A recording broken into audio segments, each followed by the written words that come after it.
అంత గట్టిగా ఎందుకు అవి కొడుతున్నావు తలుపు? ఎవరు మీరు? బాబు, మేము జనాభా గణన కోసం వచ్చామండి. ఎన్ని గణనలు చేస్తారయ్యా? మొన్న యూఎస్ చేస్తాను, అంతకుముందు బాత్రూమ్ సర్వే అన్నారు.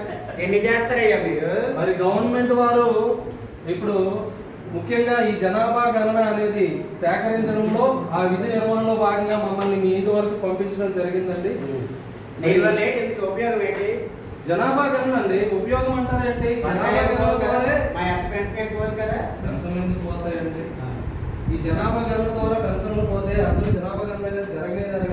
ప్రతి 10 సంవత్సరాలకు ఒకసారి ప్రభుత్వం వారు జనాభా గణన అనేది ఖచ్చితంగా చేయిస్తున్నారు కూడా. మరి ఈ జనాభా గణన చేసినంత మాత్రాన్ని పెన్షన్లు పోతే జనాభా గణన ఎందుకు చేస్తారండి?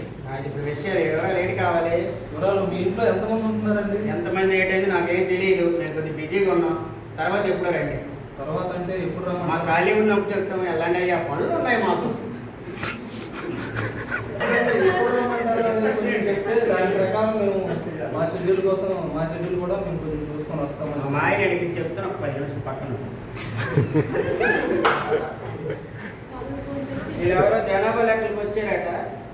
మన ఊరు కాదు, డౌట్ ఉంది. ఐడి కార్డు ఉందండి. ఐడి కార్డు గవర్నమెంట్ వారు ఇచ్చారండి. నా పేరు బాలకృష్ణ అండి. శనివారం ఉదయం రండి. సరే అండి. ఉదయం 9 టైంకి రండి. అది దాటిపోతే మళ్ళీ ధన్యవాదాలు.